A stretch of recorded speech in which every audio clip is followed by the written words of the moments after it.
J'adore les animés où on a les mêmes informations que notre protagoniste et qu'il faut alors déduire les objectifs des antagonistes afin d'anticiper leurs actions. En plus de cela, on me rajoute une petite boucle temporelle et cela devient magnifique, surtout si le personnage est intelligent et arrive à prendre du recul sur ce qui l'entoure. Aujourd'hui, je vais vous parler de Summertime Rendering ou encore Time Shadow. C'est un manga de 13 volumes sorti entre 2017 et 2021. Il a eu une adaptation en animé qui est sortie durant l'année 2022 du 14 avril au 29 septembre avec un total de 25 épisodes. Le studio à l'animation est OLM et OLM Digital à la 3D. L'animé a été diffusé sur Disney+, disponible en VO.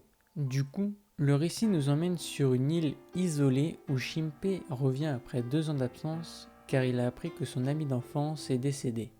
Ushio est morte soi-disant accidentellement, mais une autopsie a été faite. Mais pourquoi si c'était un accident? Ce n'est pas la seule chose qui cloche sur l'île. Les citoyens sont bizarres depuis quelques jours. Mio, la petite sœur de Ushio, cherche des réponses avec Shinpei. Mais juste avant d'en trouver, ils se font assassiner par le double de Mio. Mais pour une raison encore floue, Shinpei se retrouve à nouveau sur le bateau qui le conduit sur l'île pour assister à l'enterrement d'Ushio.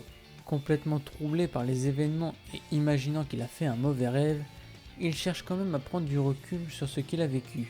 Mais il va se refaire tuer car il a vu et entendu une conversation auquel il n'aurait pas dû assister. L'île cache beaucoup de secrets en son sein. Grâce au pouvoir de Shinpei, nous allons pouvoir voir des mondes parallèles et recueillir le plus d'informations sur les secrets de l'île. Mais nous apprenons aussi que malgré la boucle temporelle, il ne revient pas exactement au même endroit à chaque mort. Au début, il revient sur le bateau, ensuite sur le port de l'île, et ainsi de suite, plus il meurt, moins il a de chances de résoudre les secrets de l'île, mais il garde les informations qu'il a recueillies dans ses autres univers. Tous les personnages sont très développés et aucun n'est mis de côté.